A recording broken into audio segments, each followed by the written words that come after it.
Hello, so my name is Larson and I'm here with, Ty Silva, actually Sailor, Ty Sailor.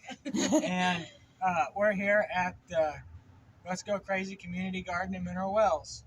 I'm going to start off with a couple of questions.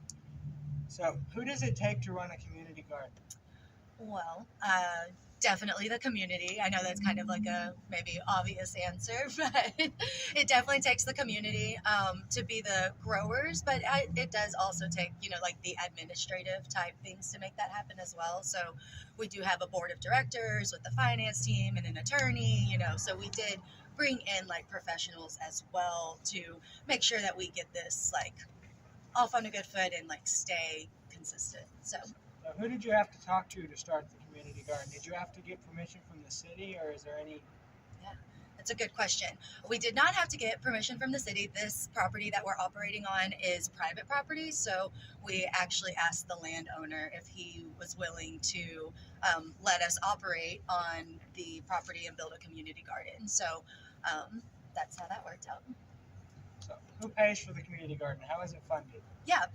So we do have a lot of partnerships, and so you asked about the city, and while we didn't ask the city for permission, they did. They were one of our like initial supporters in this. So the property where the community garden and farmers market happens, it actually didn't have any like sewage, water lines, electricity. Like it's never had utilities here before, and so the city did. Like make that the first step in getting this going because you can't have garden without water. It's definitely the first step. And so the city was the one that came and like did the water lines and the sewage lines, just installed those for us. But then we do like pay for the water that we use by renting out the beds. So each bed is rentable, and so it's a 6-month season, $25 a month to rent out the garden, and that's kind of how we put back into the garden and making sure we can pay for things like water and the little hoop houses that are on there right now, the frost covers.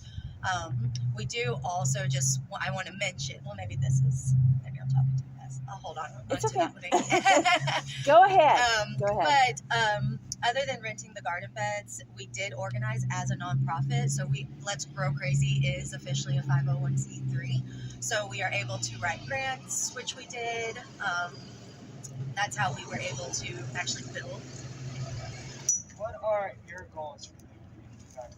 Yeah, so Let's Go Crazy in general. It is a community garden and farmers market. So I'd say our goals, kind of moving forward in the next 3 to 5 years, we want to fully develop the lot that we're sitting on. So that means our educational center, water harvesting. We want to have a total of at least 36 community garden beds that are able to be rented out.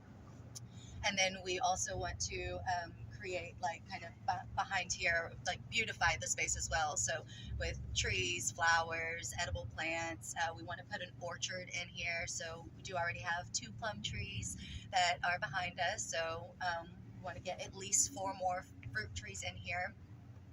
And then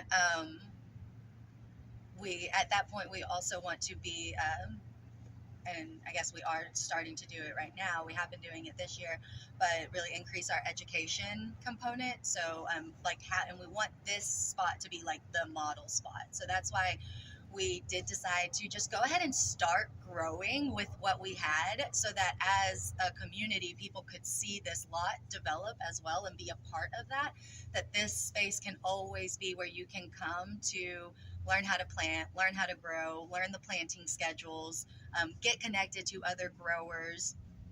If you're really interested to flowers, that you can come and learn that here in this space. And I'd say that's because we have bigger visions than that too, but I'd say that's our biggest kind of goal right now in the next 3 to 5 years is making this spot the model and educational garden. So, how is this feasible? It seems like you have a lot of ambitions and a lot of things that have been planned. So, how is this all feasible? Yeah, so I mean, it's feasible because we do have a consistent core team that regularly engages and is with Let's Grow Crazy and is like constantly promoting it. So we have our board of directors, which is 7 people, and then we also have like a development committee, which is 8 people. So at any one time, we have about at least 16 people who are regularly engaged, having conversations, promoting Let's Go Crazy, looking for opportunities, partnerships. And so I'd say it's the people is for sure a big role of it, of making this possible. And then I'd say, like, just the experience for sure. And again, speaking for myself, that I have just with nutrition, community gardens, it's basically been my profession. And I am also a grant writer. And so I'm able to, like, just utilize my skills. And I think anyone sitting here who engages with Let's Go Crazy would say that it's just being able to come to this space and utilize the knowledge and skills that we have to grow this. And then I would also say it's feasible in the way we make it happen from, like, city support. I can't, like, speak enough on how far that goes whenever you have the leadership's support in what you're doing. So we are already in the talks with them, and then their master planning, they are including community gardens, at the farmers market, not just here, but also in other green spaces that they're thinking about building. So it is truly something that, as a city leadership, they are really also supportive and passionate about. And then fundraising, absolutely, it takes money. So definitely the grants and our yearly fundraisers. So, first of all, why a community garden? So I think, well, I guess I can answer for myself. I mean, I'm I studied nutrition in college, and that's like when I learned just about, like, how fragile our food system is, and like how far our food travels to get to us, how many hands have touched it, all the chemicals that go on to it. How it's harvested before it's actually ripe, and a food can be up to 27 days old by the time, like, we're getting it at the grocery store, and then how many days it sits in our own fridge before. And so just the nutrient loss is exponential with just our current food system. And so to me, a community garden is a way of, like, reestablishing our local food system. I think it's just something that I feel like a lot of people can they can grasp their mind around it. They understand the concept of it. They want to be a part of it. I think we all eat every day. And so I think, even if we don't necessarily like vegetables, I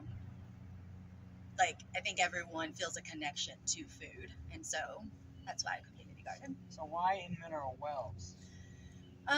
Well, this is my hometown. And so, again, for myself, I, going off to college and learning nutrition and everything I learned there, starting community gardens, church gardens, and then moving out to New Mexico and doing school and senior gardens. And I just, I felt like I learned a lot from a lot of different people, entities, organizations. And I just, for myself, I was ready to, come back home and, basically take all the knowledge that I learned while I was away and bring it back home and, give it back to my community that grew me. But I think also another part of that is, the reason of Mineral Wells is because we don't have, a localized food system. So this is a good spot to do something like that, to revitalize our, connection to our food. But also Mineral Wells as a city is, promoting, pushing, working towards, wellness destination, and trying to they're doing a lot of education. They're implementing kind of different programs and opportunities for the community to be well. And I think just community gardens fall or kind of align with that, with the city's mission as well.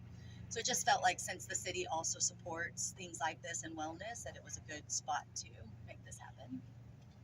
And what specifically about this location made it interesting to you and the other board members? Yes, we love this location because we did look all around town, and we did initially, what's one of the two other spots that we were heavily considering were actually in neighborhoods, and so it was going to be a neighborhood community garden. But then we kind of thought, we were well, that seems maybe a little exclusive to be only in one neighborhood. And so this, like right here, kind of in the center of town, like felt like a good place that everyone could come and be together, so that it was more inclusive instead of exclusive. I think we also loved this spot because it, we have the beautiful baker, right behind us, which is just an icon in the community. And we just kind of, I think we thought, like, what would it look like to be up at the baker and like see the community garden, And then we really loved this spot too because even though it's like gravel and there's obviously some work to be done, there was so much room for creativity to like make this, like there were no what's the word, like limitations. There was nothing we had to work around. We could really make it exactly what we wanted it to, like we, the community. This is probably one of the largest spots in all of town that doesn't have trees. Yes. Yeah. Yes. Lots of sunshine access for growing. And it's very central to town. It's like you said, it's right under the baker. It's also very near the fire station and police station, which in most towns is in the center of town. So we also have a feed store right next to us that sells plant starts, and a lot of people who garden also have animals, so just felt like a good spot like next to a feed store as well. So this is a very good location for a community garden. Thank you. So why is this important to you?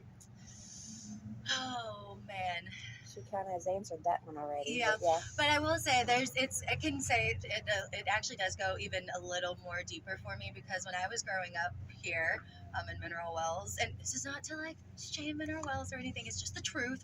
I became a vegetarian when I was 9 years old, and I was like heavily bullied for it. Like people would literally put ham like in my face and try to get me to eat it. Just cruel things, and all over just because I changed my food like preferences. And so to me, this is definitely about like revitalizing our food system, but I think it's also about changing people's like minds and perspectives, that let's like not judge, definitely not over preferences of as small as food, but just in general, like let's connect to one another and like really see one another for who we are, and just like being kind, just be more kind.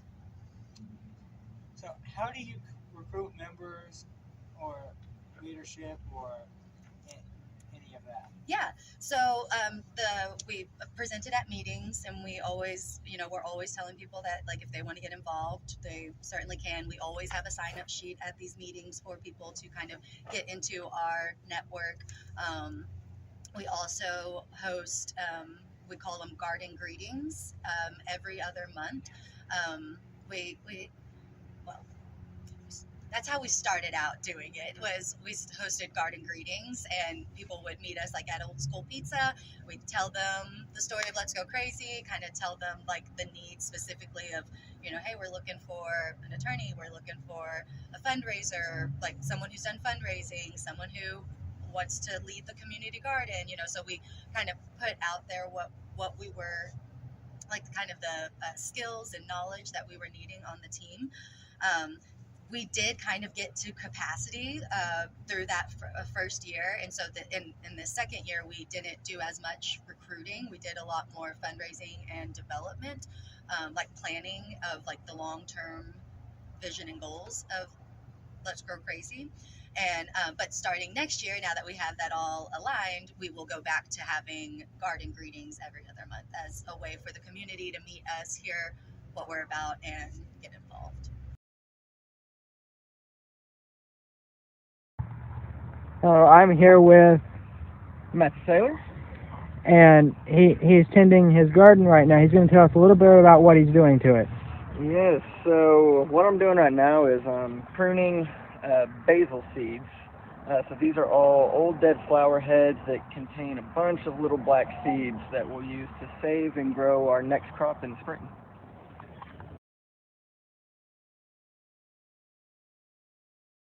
So I just wanted to point out these garden beds. These actually were donated by Tractor Supply, and they are ADA compliant garden beds. And so again, when we get the ground also ADA compliant, we are so excited to start incorporating these so that anyone can come out and garden. I also wanted to point them out because, you know, you asked earlier, like, how do we make this possible? Donations is also definitely how, like, people have just out of the blue, you know, just come and been like, oh, I have this. Do you need this? And we're like, go. People have just come out of the blue and said, hey, I have this. Do you need it? And we're like, yes, we do need that. So we've had lawnmowers donated, shovels. Artists did all of the signs on the community garden bed. So it's like people's, just again, their skills and what they have access to is like what makes this possible.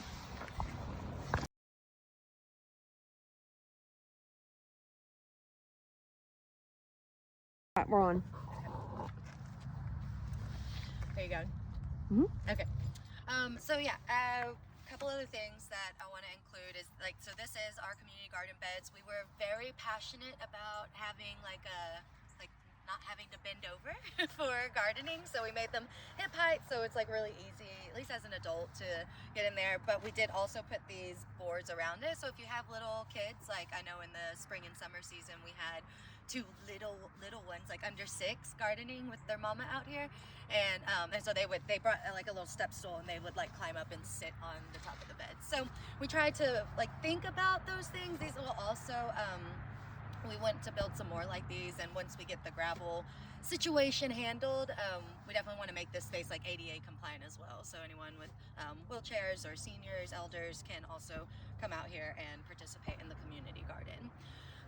So for the spring and summer season, we had all 12 of our garden beds rented out, and everyone, you know, we had a great time. Everyone got, even though it was such a horrible summer, like with the drought and the extreme heat, people were still harvesting cucumbers, cantaloupes, watermelons. We got onions, and once the heat passed, everyone who was able to keep their tomato plants alive, not me, I did not keep my tomato plant alive, but literally everyone else did. They started getting their tomatoes like once the temperatures cooled down. So that was really fun to see, because these tomato plants were huge and giant, but literally had no flowers on them, because a tomato plant won't put on flowers if it gets above 80 degrees, which was basically our whole summer. And so after the temperatures dropped, like these giant tomatoes, plants just were full of tomatoes. So that was really exciting. So like for the fall and winter season, we do want to rent these out like on a regular basis, because in Texas you can grow all year long. You can grow all year long. We do get some extreme freezes. They're typically pretty short, and with some simple frost protection, you can cover your plants and keep them protected, and they won't die from like hard freezes. So, but that's part of the education I think that we have to do, because so many people don't know that they can grow all year long here in North Texas. And so we have half of them rented out for the fall and winter season, just because I think so many people do not know that you can still grow here like all year long. So we did go ahead and plant all of the beds just as like the community garden team. We did go ahead and plant all of the beds, and we are growing. So like this bed isn't rented out, but we do have mustard greens, cabbage, I'm pretty sure that's cauliflower, Swiss chard. So we are still growing the beds, and we will harvest them and most likely donate them to Center of Life right across the street. So you have Center of Life close too. It's very, very good place for community garden. Yes, yes. It was a very intentional location. There's also Dunbar Community Center right here. So a lot of kids, basketball, volleyball, summer programs happen over there. There is a neighborhood also, like we're not in the neighborhood, but there is a neighborhood close by. And then we also just love the green space back here too, like a little green park to just that fit really well with our goals here. Something else I want to mention, do you want to stop the video?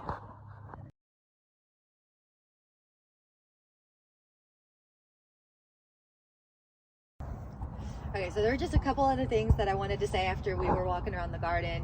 Whenever you asked some of your questions about like recruiting, just something I wanted to add to that was like, I feel like we do make intentional efforts to recruit people for what we need, but we also just like let people do what they want to do. So you know, like you guys coming out here today for this project, you know, and you've given us so many ideas of things that we can incorporate, we can do, and they're fantastic ideas. And so, like, even though someone may not be engaged on a regular basis, I do think like every single person's idea, knowledge, skills, experience, whatever they have to offer, I think contributes to the whole. So I think that's also, you know, I just wanted to mention that because recruitment doesn't always look like active recruitment. It also is passive and just people bringing things to us as well when we didn't even know we were like looking for it, but we definitely needed it. And then I also wanted to mention one of the other questions you said is like, you know, why is it important? Why Mineral Wells? Why are we doing this? And just wanted to add to that conversation as well and say that I do think just as a whole, like individuals, families, people are looking, like I feel like they're really craving like health, wellness, and like connection to their food system and their like fellow community. I think COVID like got us like super indoors. I think we were already heading there, but COVID like isolated us, and I think now people are really wanting to like connect again and have like purpose. And I think a community garden is like a really good lens that we can all, you know, like narrow in on. Like we all eat, it applies to everyone, and so it just feels like a really good space that is the most inclusive. And I feel like everyone's talking about it. I mean, your entire English semester, you know, was about food. Like, I think it is a very big topic and something that everyone is literally craving right now. And so that's why we wanted to do it as well. Yes, and earlier you were telling me off camera about how you got some of your ideas when we were talking about your shed back here. So you want to touch on that real quick? Is that right? One more time. Earlier off camera, you were telling me about how you get some of your ideas from people. Yes. Yeah. So that's like, yeah, I feel like whenever, pretty much any time I think anyone meets someone here at the community garden, we have those conversations. Like that, I feel like is really what it's all about, is getting people in this space. And again, I was saying like we didn't wait till we had all the money and we could just develop it and bam, it's there. You know, we wanted to grow this together because we want everyone's ideas and everyone's perspectives. And so the best way to do that is get them in this space. Like, again, like us today, Matt and I, but then y'all too as well, being in the space. You're like, oh, you can do this. Oh, you can do that. And oh, what if we did this? Like the dreaming and scheming of it is, you know, how we get a community dream. Yes, it is a community dream. Exactly.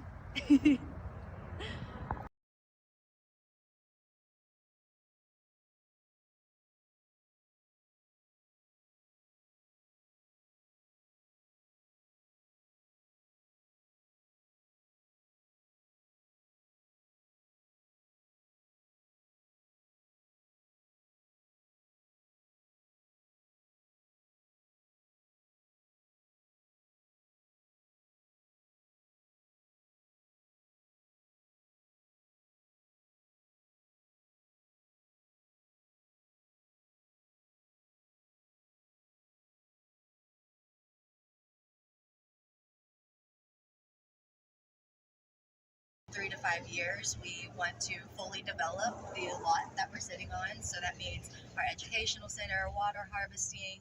We want to have a total of